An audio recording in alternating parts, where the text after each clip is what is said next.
Mr. Abe Felix, how are you, sir? I'm doing well, all things considered, in our country right now. How are you? I echo your comments. I'm hanging in there Yeah. just as much as you. Now, you're in New Orleans, Yes, sir. right? So Sure. why don't you tell me a little bit about why you wrote Win by Two? Yeah.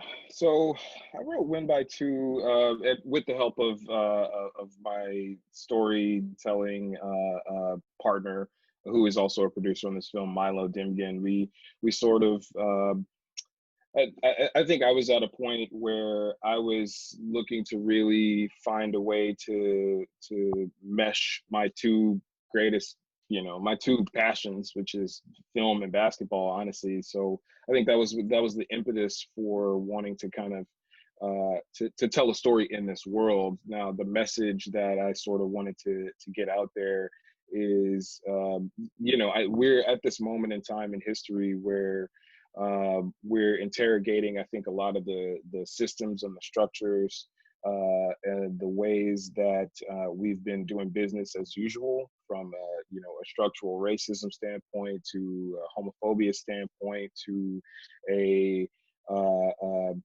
uh, a violence standpoint. So one of the things that pops up on the Venn diagram of all those things is toxic masculinity. And so I just really wanted to start a conversation about that and how those things um, show up in sports. So why don't you set up this first clip? Sure. So the first clip is the first scene in the movie. It's just a shot of, or it's a sequence where Jalil is in the gym shooting alone.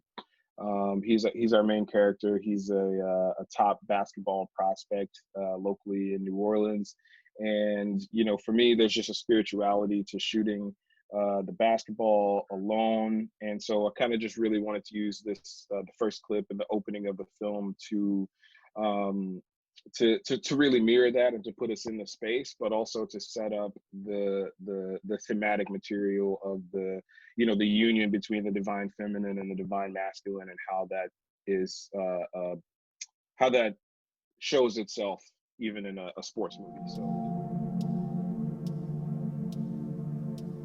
now, it's real simple. Same thing every time. Head straight, elbow in, flick the wrist, and follow through. Head straight, elbow in, flick the wrist, and follow through.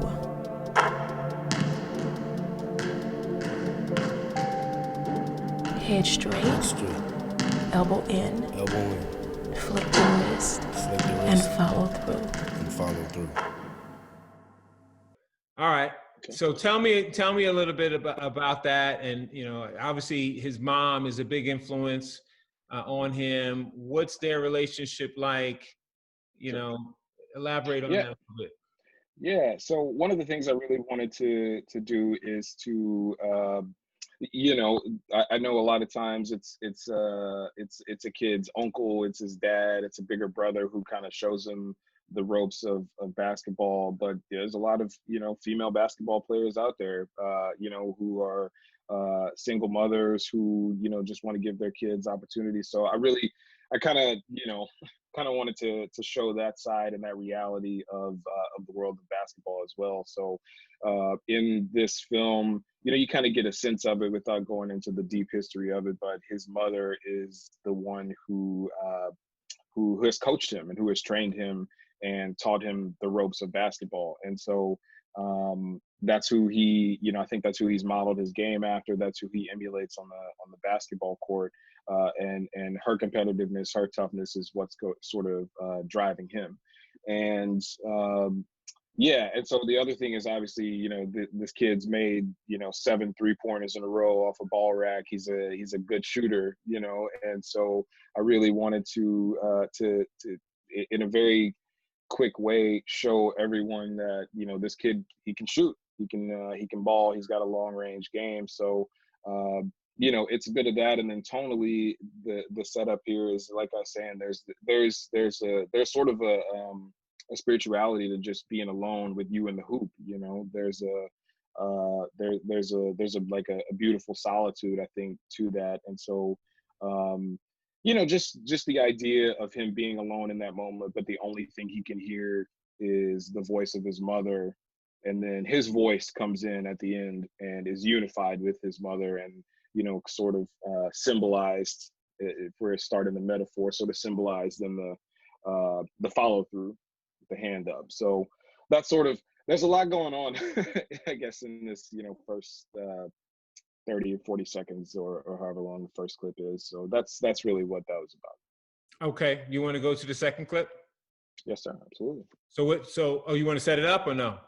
Let me see. I think the second clip is, the second clip is just literally the clip that comes up right after the first clip, where the main title comes up to show, you know, the name of the movie is Win by Two. And so this is kind of putting a face to that disembodied voice that we heard in his mind when he was shooting alone. So this is where the mother character is revealed, and she's really driving home the message, but also this is where you kind of get a sense of his nerves, his calm, and where he's at, what he's feeling, because this is a big opportunity for him. And remember what I taught you. Breathe. You got this. Don't let anybody throw you off your game. Play your game and you'll be all right. I love you, baby. You got this. You got this.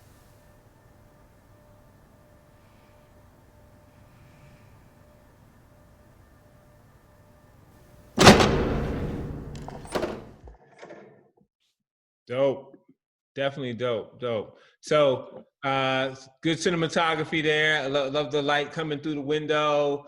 I love the solitude, him sitting there by himself. One thing I really loved about your movie, and I'll just want to say this, is that Sure. so many times in African American community, and more specifically in African American film, the one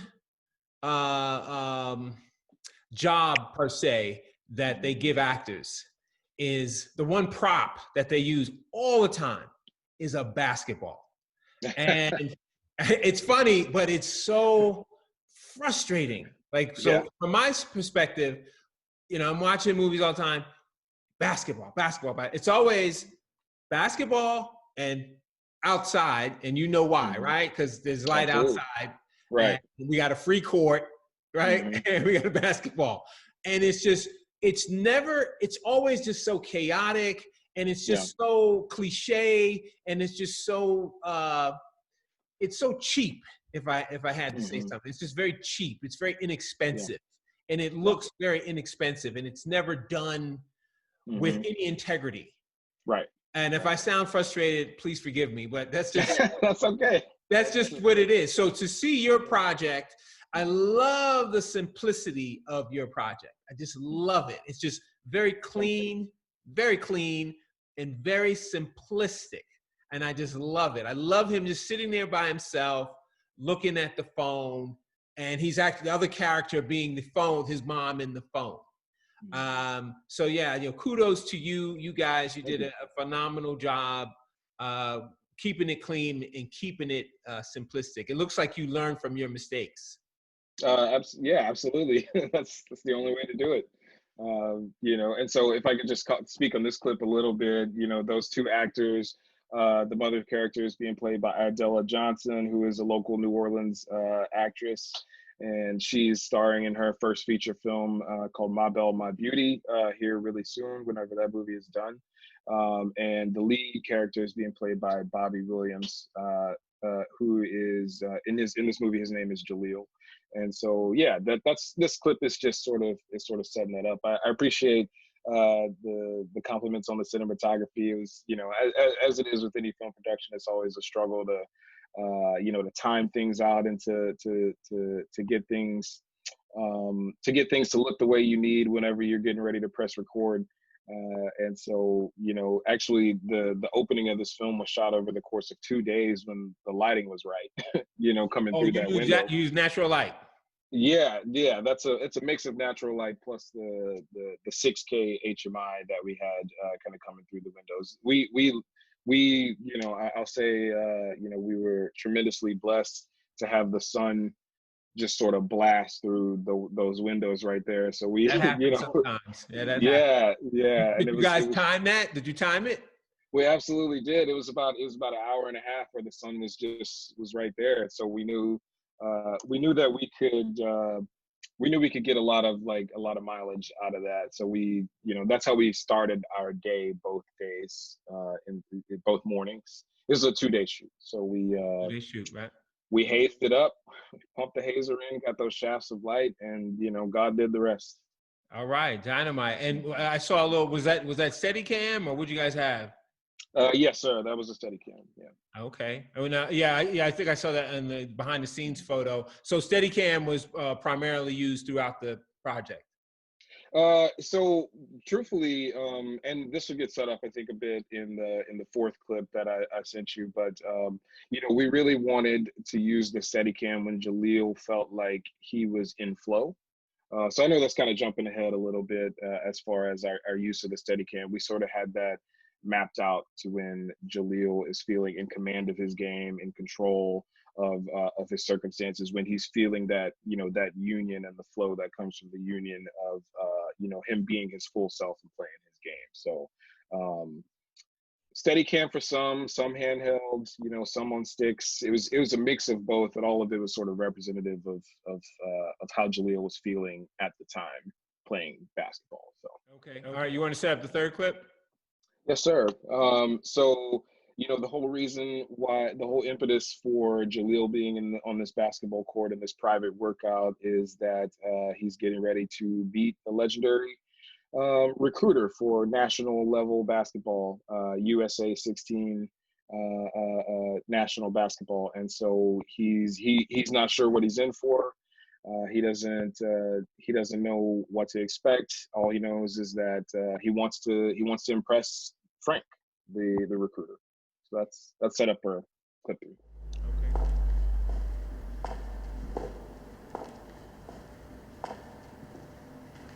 Jalil, you early. Yes, sir, Mr. Brown. It's an honor. Call me Frank. That's Kevin, USA 16 small forward. Yes, sir, Frank. 6'1"? What are they saying? 6'7". 6'9". That's LeBron. Magic Johnson. Get some trunks. You're gonna be swimming in. Got a girl? Yes, sir. Oh, man. You nervous? Listen, Brad Beal, Harden, Kobe, forget about my resume. Forget about USA 16. It's just basketball. If you didn't know how to play, we wouldn't be here. Those guys you watch on League Pass, they started out right where you are. And at this age, none of them had your jumper. Your game is special. So just relax. Show me what you got. Again, I love that simplicity. You know, just two characters, two actors, you know, facing each other. You know, well, actually, you had 3 in that scene, and there's only 3 in the entire film. But yeah, I just love the simplicity of it, because again, it doesn't look and it doesn't feel inexpensive. It feels very genuine. It feels like a very genuine moment that this could actually happen, that this kid could be having an interview, a tryout with this coach. And, you know, I think the casting was excellent. Thank you. With the young man, both young men and the coach. You know, kudos to you guys. So talk a little bit about that clip. Mm-hmm. Yeah, so entering here is Frank, who is played by Mbita Bakari, who is a Louisiana native actor. I believe he's from New Orleans and lives in Lafayette, Louisiana. And he's been in the industry all over, I think, as a stuntman. Yeah. And so, yeah, he's been Good for him. in the He's business for a transitioning. minute. Right, yeah. So and so we were fortunate to discover him in our search, and the kid who he walked in with, looking like an Adonis over here. That's Tyrese Johnson, who is a local basketball player, and this was his first time ever being involved in a film production. He got game. And yeah, he's talented. Everybody was, and so we're fortunate in that regard. So, yeah, entering here is Frank, and what Frank is trying to do is he's a character who is and a man who is, an ends justify the means type of person. And so, if you're paying attention here in that clip, you can kind of see the look that Frank gives Jalil's hand when he shakes his hand, Didn't notice that. and That's a little nugget. yeah, I didn't yeah, see it. watch it. I gotta watch it again. You can kind of get a sense of the way that Frank is getting ready to game.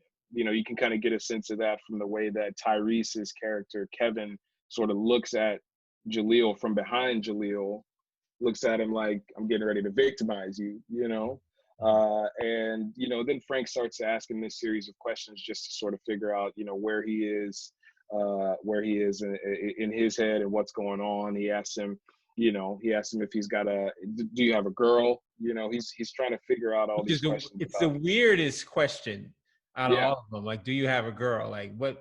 Right.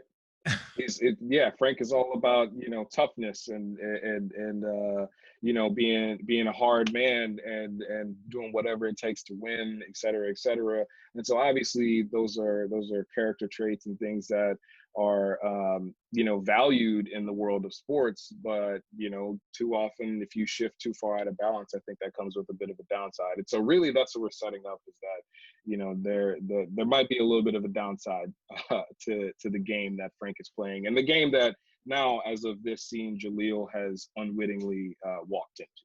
Yeah. So, all right. So anyway, so set up this last and final clip. Sure. So this last clip is where Frank sort of hands him the ball and says, "All right, let's go start the test. Let's go play some basketball." So he is now being pitted in a one-on-one game against Kevin, who is already on the USA basketball team, which is to say that he's one of the top basketball players in the world, and that's what he's getting ready to step into. He's kind of like a mini Zion. Yeah, exactly. Kind of like a mini 6 foot Zion. Yeah. Okay. Let's just check this out.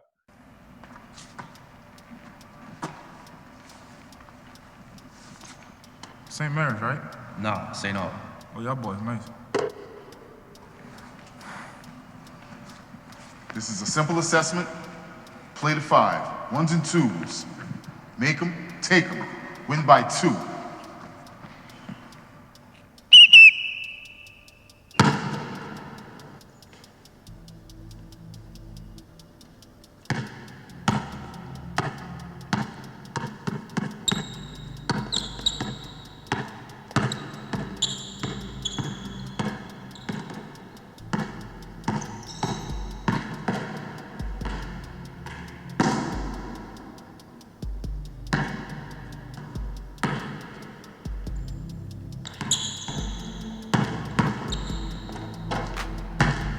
One Jalil.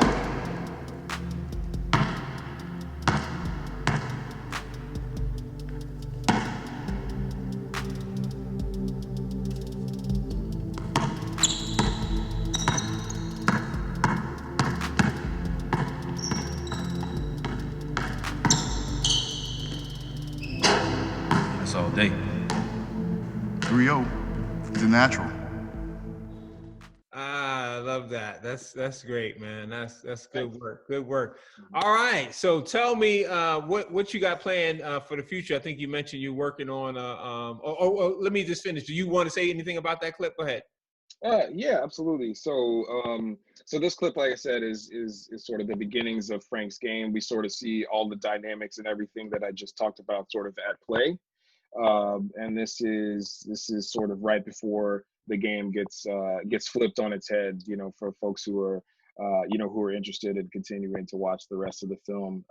And so, as you saw, whenever I mentioned about our use of the Steadicam earlier, so Jalil at the beginning of this is feeling completely in flow. He's feeling completely in control with his game. And so that's why, you know, it was difficult to do, but we got that, you know, that sequence in real time. We shot it in real time, completely unbroken by, you know, by any edits, any cuts, is to show that he's feeling completely in control of his game, even though at the beginning, before he takes off and makes the first drive, he's, you know, you can sort of see him still feeling a little nervous, a little tentative before, you know, we're clicking in, all right, I got this, I can do this. But what he doesn't understand, because he doesn't know Frank and Kevin's game, is that he is only able to make these buckets because they're letting him. Absolutely. Well, Abe, I just want to thank you so much for your time, brother. I want to thank you for submitting. I guess I have to accept your film now at some point. I noticed you hadn't officially done it. I know. I appreciate that. I know. Thanks for having me on. This has been dope, man. Yeah, well, listen, you know, this pandemic obviously has really put a monkey wrench in things. But when we get cooking, you know, you'll definitely be one of the ingredients in the stew, brother. So you don't have to worry about that. Hopefully, you can make it. I don't. You know, we're day by day, week by week, month by month, just like everybody else. We're trying to do this thing in Denver. We'll see what they're saying, but we're definitely doing something next year, you know, God willing. What do they say? If the creek don't rise and what's that expression? I know what you're talking about. I don't it's too early in the morning. Yeah, well, anyway, I can't again, we just want to thank you, brother, for submitting the film. We enjoyed it, and good luck with all your future endeavors. Absolutely. Thank you, Floyd. I appreciate it. It's been a great talking to you. I mean, yeah, I obviously had a lot to say about the film that we haven't been able to say yet, just with, you know, coronavirus and everything. So this has been a great opportunity for me and for our film. So appreciate it. All right, good deal. All right, we'll talk to you later. All right, y'all stay safe. All right, you too. Peace.